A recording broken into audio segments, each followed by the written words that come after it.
14절 15절 말씀입니다. 함께 한 목소리로 읽어보겠습니다. 무릇 하나님의 영으로 인도함을 받는 사람은 곧 하나님의 아들이라. 너희는 다시 두렵사는 동의 영을 받지 아니하고 양자의 영을 받았으므로 우리가 아빠 아버지라고 부르짖느니라. 아멘. 교회 어린아이들이 많은 것은 우리에게 기쁨이죠. 젊은 사람들이 신앙 안에서 만나서 가정을 꾸리고 자녀를 낳고 또 살게 되는 것, 크나큰 복입니다. 그리고 교회를 통해서 믿음의 공동체 안에서 자녀들을 기르는 것도 참으로 복 중에 복이 아닐까 생각을 해봅니다. 저는 사무실에서 일을 하다 보면요, 30살짜리 아이들이 가끔 문을 두드리고 노크를 하는 경우가 있어요. 아니면 어떤 아이들은 그냥 살그머니 이렇게 문을 열고서 제가 안에 있는지 들여다보기도 합니다. 제가 눈을 마주치면서 들어오라고 손짓을 하면 다가와서 하이파이브를 하든지 아니면 어떤 경우는 사무실 한 바퀴 이렇게 둘러보고 나가기도 합니다. 얼마나 귀엽고 예쁜지 모릅니다. 초등학교 또 1, 2학년 학생들이 조금 큰 아이들이죠. 오기도 하는데 혹시나 캔디나 먹을 것이 있는지 제 사무실을 기웃거리며 찾아오기도 합니다. 문을 두드리는 아이들은 누구든지 또는 무엇이든지 건져서 받아가고는 합니다.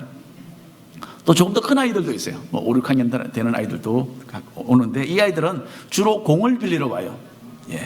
밖에서 놀려고, 또는 공을 가져와서 바람을 좀 넣어달라고 그렇게 합니다. 저는 일을 하다가도 아이들이 오면 잠시 일을 멈추고요, 펌프를 꺼내서, 제 사무실은 펌프가 항상 있어요. 펌프를 꺼내서 공에다가 바람을 넣어주는 것이 저에게는 작은 기쁨이 됩니다. 우리 집 아이들은 이제 너무 많이 커버렸어요. 하나는 결혼해서 오하이오주에서 지금 한창 신혼생활을 행복하게 하고 있고요, 다른 둘도 대학을 졸업하고 이제는 다 성인이 되어서 직장생활을 하고 있습니다. 어렸을 때에 우리 집 아이들은요, 제 사무실 문에 노크를 하는 적이 절대로 없었습니다. 아무런 주제 없이 그냥 사무실 문을 벌컥 열고서 성큼성큼 들어와서 그렇게 들락날락했고요, 제 사무실에 있는 또 작은 냉장고를 마음대로 열고서 들여다보고 했습니다. 그리고 무엇이든지 눈에 띄는 것이 있으면 집어서 들고 나갔어요.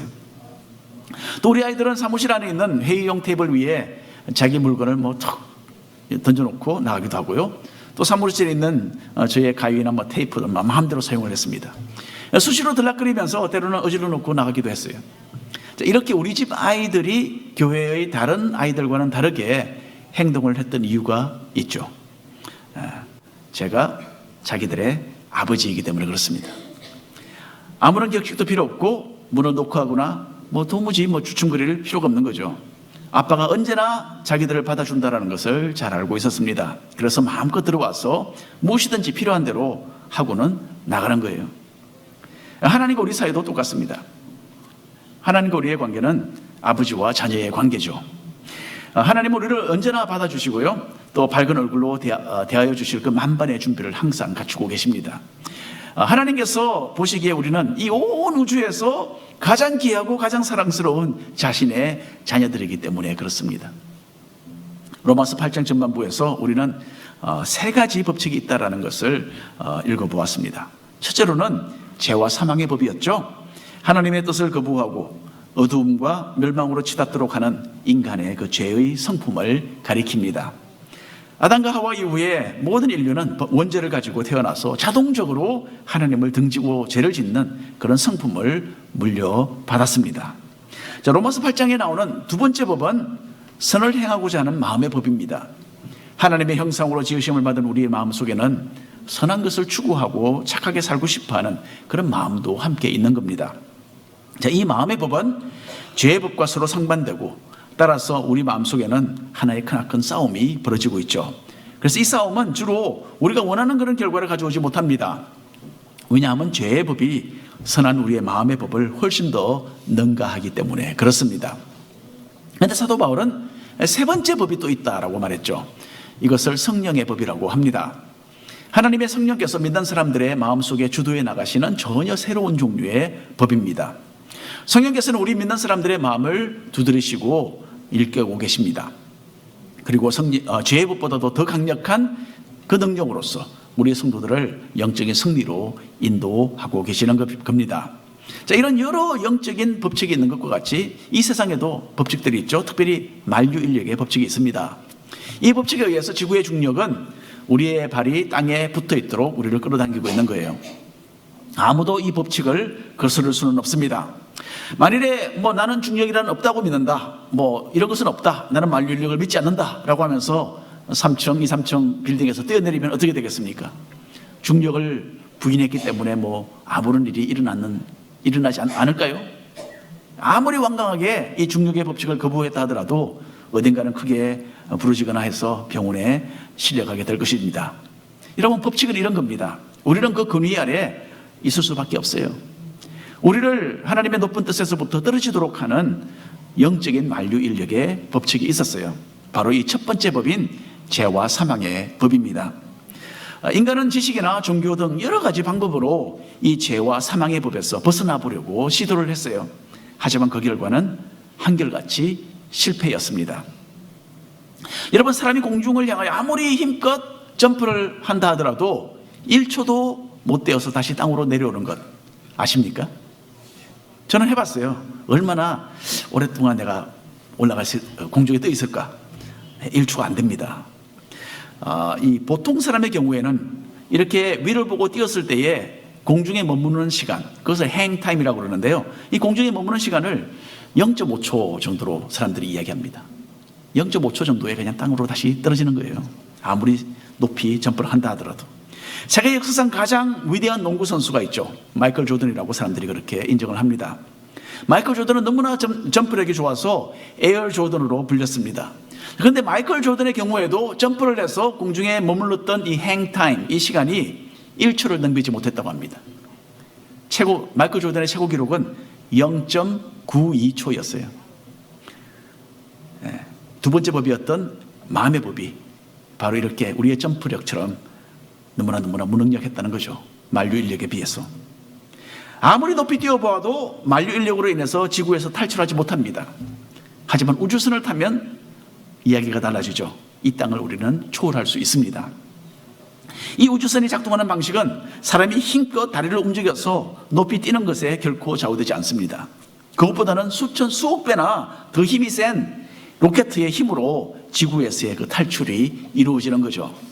이 로켓은 세 번째 법인 성령의 법을 연상케 합니다. 성화의 과정은 궁극적으로는 선하게 또 착하게 살아야 하겠다라는 우리의 결단력이나 우리의 의지의 문제가 아닙니다. 우리의 노력과는 비교할 수도 없이 더 큰 능력을 발하시는 이 성령의 은혜가 우리와 함께 합니다. 예수님이 십자가 위에서 이루신 일을 나의 것으로 믿고 받아들이는 사람들은요, 모두 이 새로운 성령의 법으로 죄와 사망의 법을 극복하는 그런 삶을 살기 시작하는 것입니다. 이전에는 육체의 그 생각에 사로잡혀서 죄를 따라가던 우리가 이제는 죄를 피해서 도망치는 사람들이 되었어요.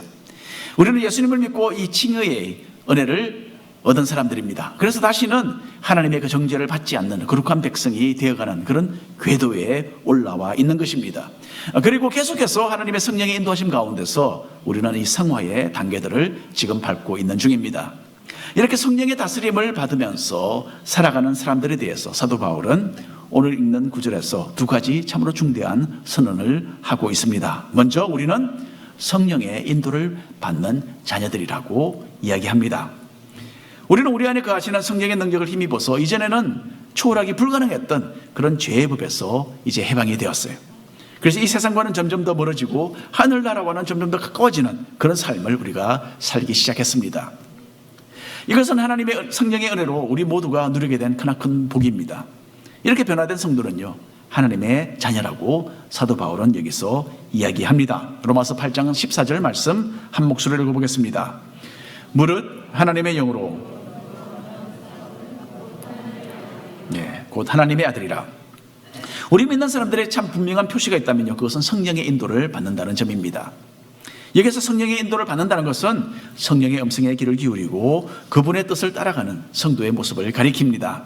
그래서 죄의 성품이 끊임없이 제시되는 그런 이 세상의 죄의 그 방향을 거부하고 성령의 다스림을 받고 순종하기를 배워나가는 그런 과정을 말합니다. 예수님께서는 사람이 성령으로 거듭나야만 하나님의 나라에 들어갈 수 있다라고 말씀하셨죠. 성령으로 다시 태어난다는 것은요, 예수님을 믿어서 하나님의 자녀가 되는 것과 똑같은 그 현상을 두고 하는 말입니다. 성령께서는 먼저 우리의 마음을 만지시고 그 속에 예수님을 받아들이고자 하는 그런 마음을 가지도록, 그런 믿음을 가지도록 하셨어요. 그래서 우리는 우리 마음속에 거하시면서 이제 성령께서 우리의 삶을 이제는 성령께서 이끌어가고 계시는 거죠. 로마서 8장 15절 말씀입니다. 너희는 다시 무서워하는 종의 영을 받지 아니하고 양자의 영을 받았으므로 우리가 아빠 아버지라고 부르짖느니라. 아멘. 외국에 있는 어느 도시에 꽤나 알려진, 그 도시에서는 꽤나 알려진 축구 선수가 한 사람 살았어요. 실제로 있었던 이야기입니다. 이 사람은 운동 경기나 축구 시합이나 또 연습이 없는 그런 시즌에는 여러 집들을 다니면서 잔디를 깎아주고 돈을 벌기도 했다고 합니다. 어느 날 이렇게 일을 하러 다니다가 낮에 술을 조금 마시게 되었어요. 술이 좀 취했습니다. 그런데 공교롭게도 바로 그날따라 경찰이 길을 막고 저 앞에서 음주운전자를 단속하는 일을 하고 있는 거예요. 자, 우물쭈물하다가는 경찰에 붙잡힐 것 같아서 이 사람은 길 옆에 있는 어느 집 드라이브웨이로 그냥 차를 몰고 들어갔어요. 그러고는 자기 트럭에서 잔디 깎는 기계를 가지고 내려와서 그 집 잔디를 조금 이렇게 깎기 시작했어요. 이렇게 잠시 동안 일을 하는 척 하다가 눈치를 보고 차를 돌려서 반대 방향으로 이제 빠져나가려는 생각이었죠. 자, 그 사람이 하는 일을 보고서 그 집에 사는 주인 아저씨가 이제 밖으로 나왔습니다. 아니, 그리고 당신 지금 무엇을 하느냐라고 물었죠. 아무 일도 아니니까 염려하지 말라. 축구선수가 대답을 했어요. 저 앞에 음주운전자 단속이 있는데 내가 지금 여기서 갑자기 차를 돌리면 붙잡힐 것 같아서 잠시 내가 이러고 있다가 내가 하겠다라고 설명을 했어요. 그리고는 미소를 지으면서 내가 누군지 아시죠? 그렇게 물었어요. 근데 모르겠다 그러니까 바로 자기가 바로 그 축구 선수입니다 하고, 그러니까 안심해도 됩니다. 저는 뭐 이상한 사람이 아닙니다라고 안심을 시켜주었어요. 자, 그랬더니 이번에는 집주인이 당신은 내가 누군지 아시냐고 물어보는 거예요. 축구 선수가 잘 모르겠습니다라고 대답을 했더니 그 사람은 나는 이 지역에서 일하는 경찰서장이라고 이야기를 하는 거죠. 그리고 그 축구 선수에게 이렇게 이야기를 했다고 합니다. 여기에 잔디를 다 깎은 다음에는 우리 집을 다 돌아다니면서 다 잔디를 깎아라. 그리고 뒷뜰까지 깔끔하게 잔디를 깎은 다음에는 가도 된다. 그렇게 이야기를 했답니다. 여러분, 이렇게 죄를 지으면요, 억울하게 죄의 종노릇을 하게 되어 있어요. 로마 시대에는 가정마다 종들을 거느리고 있었다고 합니다. 종은 아무런 자유가 없고 바라볼 수망도 없는 그런 사람들이었어요. 오로지 주인의 눈치를 보고 하루하루를 살아갈 뿐입니다. 과거 죄의 법을 섬기던 우리가 영적으로 바로 이런 소망이 없는 종들의 모습이었습니다. 그런데 로마 시대에는 간혹 종이 뜻밖에도 주인의 배려로 자유를 얻는 그런 경우들이 있었어요. 또 어떤 경우에는 더 나아가서 섬기던 주인의 양자가 되기도 했답니다. 여러분, 배너 영화를 보면 배너가 바로 그런 사람이죠. 노예로 전락해서 살다가 주인에게 참 은총을 입어서 주인의 양자가 되는, 주인이 굉장히 유명한 사람이었죠. 로마 제국에. 그래서 그렇게 해서 정말 그 자기 고향으로 돌아오는 그런 이야기가 있습니다. 결코 이 현실에서 동떨어지는 이야기가 아니었죠. 그래서 바로 이 종이 주인의 양자가 되는 그런 일이 일어났던 것이죠. 자, 이와 같이 우리 믿는 사람들에게는 이제 정말 엄청난 그런 삶이 펼쳐졌어요. 우리 성도들은 이전에 죄의 법에서 종노릇 하는 데서 해방되고 이제는 하나님의 양자의 영을 받았다. 그렇게 사도 바울이 여기서 이야기합니다. 그래서 이제 우리는 아무런 두려움 없이 하나님을 아빠 아버지로 부르게 되었다. 그렇게 사도 바울이 설명을 합니다. 예수님께서는 하나님을 아버지라 부르셨죠. 그리고 그것 때문에 유대인들에게 미움을 많이 사셨습니다. 유대인들은 하나님은 거룩하신 분인데 우리가 어떻게 감히 하나님 아버지라고 부를 수 있느냐. 예수님은 그러나 하나님을 아버지로 부르셨어요. 예수님은 이 하나님께서 우리 믿는 사람들의 아버지도 되신다라는 것을 여러 번 그렇게 강조해서 말씀하셨습니다. 특별히 예수님은 아버지 되신 하나님께 기도하라 그렇게 가르치셨어요. 마태복음 6장 9절에 있는 말씀 한 목소리로 읽어보겠습니다. 그러므로 너희는 이렇게 기도하라. 하늘에 계신 우리 아버지여, 그렇게 기도하라고 했습니다. 주님이 가르쳐 주신 그 주기도문의 첫 부분이죠. 예수님은 올바른 기도에 포함되어 있어야만 하는 요소들에 대해서 이야기하시면서 제일 먼저 우리의 기도의 대상에 대해서 말씀하셨어요. 바로 하늘에 계신 우리 아버지여 라는 이 부분입니다. 여러분, 온 이 세상의 인류가 하나님의 손으로 지음을 받았죠. 하나님이 근원이 되신다라는 의미에서 하나님은 모든 사람의 아버지라고 말할 수도 있습니다. 하지만 정확하게 말을 한다면 우리 믿는 사람에게만 하나님을 아버지로 부르고 가까이 다가갈 수 있는 관계가 성립되어 있습니다. 예수님을 믿는 사람 외에는 하나님을 아버지로 부를 자격이 아예 주어지지 않았다는 것을 우리는 요한복음을 보면 알게 됩니다. 요한복음 1장 12절 13절에 있는 말씀입니다. 제가 참 좋아하는 구절이죠. 이 설교 말씀에 자주 나오는 구절인데 제가 읽어드릴게요.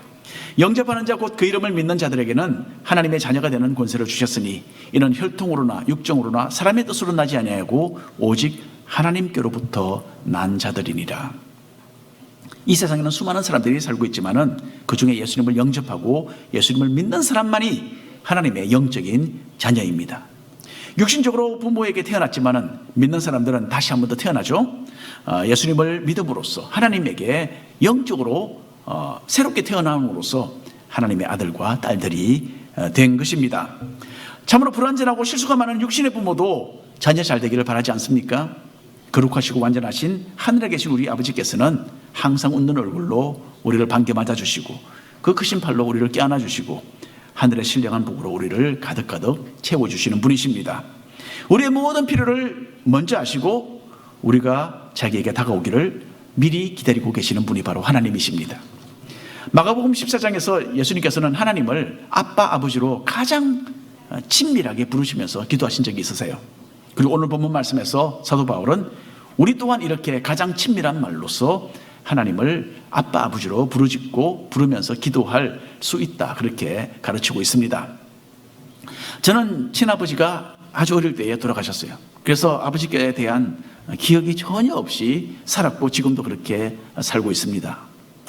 하지만 우리 집 아이들은요, 저를 아빠로 부르죠. 전혀 거리가 없는 편안한 마음으로 저에게 다가오고 또 무슨 부탁이든지 합니다. 그리고 저는 아빠로서 제가 할 수 있는 모든 것을 우리 자식들을 위해서 해주고 싶은 마음입니다. 자, 우리도 하늘에 계신 아빠, 아버지께 아무런 허물 없이 있는 그대로 다가가서 우리의 마음에 있는 모든 것을 다 말할 수 있습니다. 우리를 완전히 아시고 완전히 이해하시고 또 그런데도 우리를 완전히 사랑하시는 그 하나님께 달려가시고 마음을 쏟아서 자주 기도하시는 우리 모든 성도님들 되시기를 바랍니다. 두 번째로 성령께서 우리를 위해서 중보하신다, 그렇게 사도 바울은 선언합니다. 성도는 죄와 사망의 법에서 해방되고 하나님의 자녀가 되는 엄청난 복을 누리게 되었어요. 그리고 영원한 하늘의 나라를 상속받는 그런 상속자, 후사가 되었습니다. 자, 그렇다고 해서 우리가 이 세상의 모든 문제에서 완전히 벗어난 것은 결코 아니죠. 하나님 안에서 우리가 누리는 것은 한편으로는 이미 이루어졌지만은 또한 다른 면에서는 아직도 완성될 날을 기다리고 있는 것이 많습니다. 우리는 이미 죄의 용서를 받았다라는 의미에서 구원을 얻은 사람들이에요. 하지만 구원의 완성이 되는 육신의 부활과 천국을 우리는 아직도 기다리고 있지 않습니까? 이미 천국의 백성으로 살아가고 있지만은 아직도 우리의 발은 이 땅에 머물러 있는 것입니다. 하지만 하나님의 말씀은 우리에게 큰 위로와 희망을 안겨다 줍니다. 로마서 8장 18절 말씀입니다. 한 목소리 읽어보겠습니다. 생각하건대 현재의 고난은 장차 우리에게 나타날 영광과 비교할 수 없도다. 칭의의 은혜를 얻은 성도는요, 이 땅에서 성화의 과정을 통과합니다. 그리고 이 땅에서의 모든 과정을 마치고 나면 하나님의 영광 가운데 들어갑니다. 천국의 영화로운 삶을 이어받는 것을 신학적으로 영화된다라고 합니다. 영화라고 이야기합니다. 어떤 면에서는 우리는 이 세 가지를 모두 이미 소유하고 있어요. 하지만 또한 다른 면에서는 분명히 이 모든 것은 앞으로도 완성되어야 할 그런 부분이 남아있는 것들입니다. 자, 이런 구원의 양면성을 가지고 사는 우리에게는요, 여전히 지혜와 씨름이 남아 있습니다. 하늘나라의 그 완전한 삶이 분명히 약속되어 있지만은 우리는 여전히 이 땅에서 여러 가지 문제와 고난을 헤치고 살아가야만 합니다. 이제 사도 바울은 이런 성도의 여정 가운데서 중보하시는 성령의 사역에 대해서 잠시 설명하죠. 바울은 인간으로 인하여서 세 가지 다른 탄식의 소리가 일어나고 있다, 들려지고 있다, 그렇게 말을 합니다. 로마서 8장 21절 22절 말씀입니다. 한 절씩 나눠서 읽겠습니다. 그 바라는 것은 피조물도 썩어짐의 종로로 한 데서 해방되어 하나님의 자녀들의 영광의 자유에 이르는 것이니라. 함께 고통을 겪고 있는 것을 우리가 아느니라. 피조물이 다 이때까지 함께 탄식하고 있다, 그렇게 이야기하죠. 먼저는 이 창조물의 탄식입니다.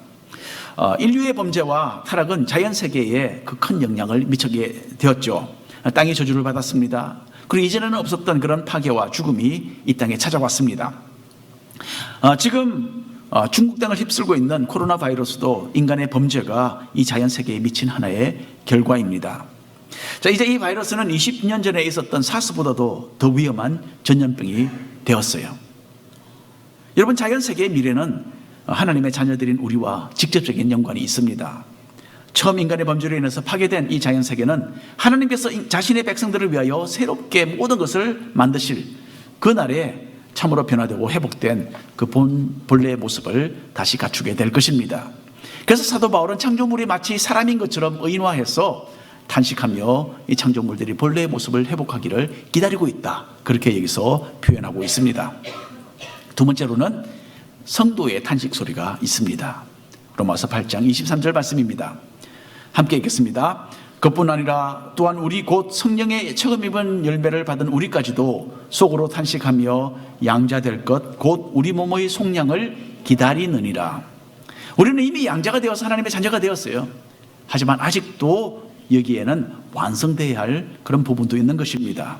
우리는 육신적으로 이 타락한 세상에 아직도 머물러 있어요. 죄의 성품이 아직도 남아 있습니다.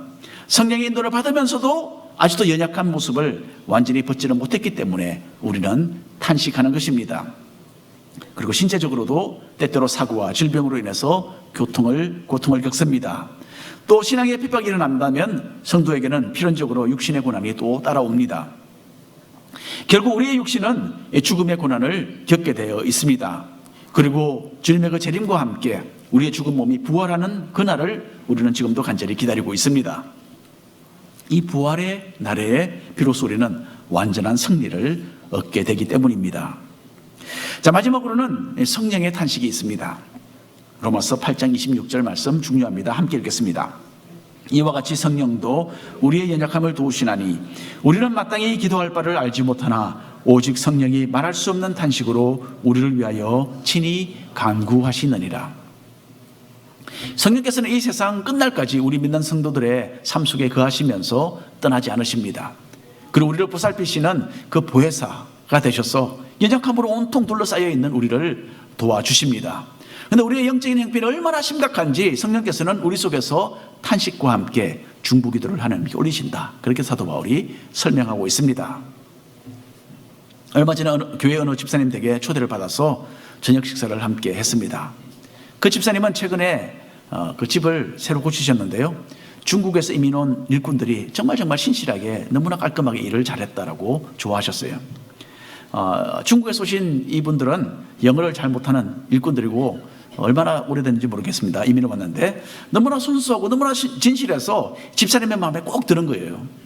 그래서 집사님은 어떻게 하면 이 사람들 내가 좀 도와줄 수 있을까, 그런 생각을 하게 되신 겁니다. 그러다가 집사님은 이 중국인 일꾼들이 다른 곳에서 작업을 하게 되었는데 수리상으로 계약도 제대로 하지 않고 일을 하려는 것을 알게 되셨어요. 자, 그렇게 하면 그 사람들에게 이용당하고 피해를 입을 수 있다고 말씀하시면서 집사님은 그 중국 일꾼들을 도와주기로 그렇게 결정을 하셨어요. 중국 일꾼들을 위해서 정식적으로 필요한 서류를 막 여러 가지 작성을 하시고 그 사람들이 알지 못하는 그 부분에 도움을 주셨던 것이죠. 벌써 이 비슷한 일들을 막 서너 차례 하셨습니다. 그리고 앞으로도 이런 면에서 무료로 이 중국인 일꾼들을 계속 도와주고 싶은 그런 생각이 있다고 그렇게 말씀을 하셨어요. 여러분, 성령께서 우리 속에서 하시는 일이 바로 이런 겁니다. 우리는 영적으로 너무나 무지해서 쉽게 그 죄의 길에 접어듭니다. 그리고 우리는 우리 앞에 다가오는 영적인 위기에 대해서도 대부분의 경우 깨닫지도 못하는 안타까운 그런 사람들입니다. 사도 베드로도 이런 일을 경험했죠. 예수님은 베드로와 제자들에게 하루는 깨어서 기도하라고 말씀하셨습니다. 십자가를 지시기 바로 그날 밤이죠. 그때는 이미 예수님께서 베드로에게 네가 오늘 밤에 나를 3번이나 부른다고 부인할 것이다, 그렇게 경고하신 후였습니다. 하지만 베드로는 자기 코앞에 지금 다가오고 있는 이 영적인 위기를 깨닫지 못하고 있었어요. 그리고는 피곤해서 잠이 들어버렸습니다. 그때 주님께서 오셔서 하신 말씀이 있으시죠. 마태복음 26장 41절 말씀입니다. 함께 읽겠습니다. 시험에 들지 않게 깨어 기도하라. 마음에는 원이로되 육신이 약하도다. 여러분, 우리는 육신이 약합니다. 오늘 우리가 찬양 가운데서 그런 찬양을 불렀죠. 그래서 우리는 깨어서 기도할 줄도 모르고 또 무엇을 기도해야 할 줄도 모르는 그런 경우가 허다해요. 하지만 우리의 약한 무릎을 꿇고 하나님께 나아갈 때에는 성령께서 우리를 위해서 탄식하시고 우리를 대신해서 또 중보기를 하신다는 거죠. 이런 성령의 깊은 관심과 사역으로 인해서 우리는 허다한 시험과 영적인 위기를 우리도 모르는 가운데서 가까스로 피하고 있음을 알아야 합니다. 오늘 결론의 말씀을 드립니다. 우리는 성령의 인도를 받는 하나님의 자녀들입니다. 주님의 은혜로 칭의의 은혜를 얻은 우리는 성령의 이끄심 가운데서 성화의 과정을 지금 지나가고 있습니다. 이런 우리는 하나님의 자녀로서의 엄청난 복을 누리고 있어요. 하나님을 아빠 아버지로 부르면서 그분에게 아무런 허물 없이 다가가는 그런 자녀의 그 신분을 얻게 되었어요. 이런 좋으신 아버지께 우리의 마음을 쏟아서 기도하는 그런 사람들이 되어야 합니다. 그리고 성령께서는 여전히 연약한 육신을 가진 우리를 위해서 중보기도를 하십니다. 우리 속에 거하시면서 아직도 죄와 구전하며 이 세상에 끝까지 힘겨운 그런 상황에 빠지는 우리를 불쌍히 여겨주십니다. 우리의 탄식에 자신의 깊은 탄식을 더하여서 우리의 최선을 위해서 간구하시고 또한 도와주시는 성령님이십니다. 여러분, 우리는 비록 연약해도 장차 완성될 그 칭의와 성화와 영화를 향해서 힘차게 나아가는 하나님의 자녀들입니다. 이 세상 모든 것을 회복하시고 우리를 새롭게 변화시키실 그날이 오기까지 성령께서는 우리를 결코 떠나지 않으실 것입니다. 이 성령님을 의지하여서 매일매일 기도로 하나님께 나아가시고 깨어있어서 하나님의 영으로 인도하심을 받는 삶을 계속 살아가시는 우리 모든 성도님들 되시기를 축원합니다. 기도하겠습니다.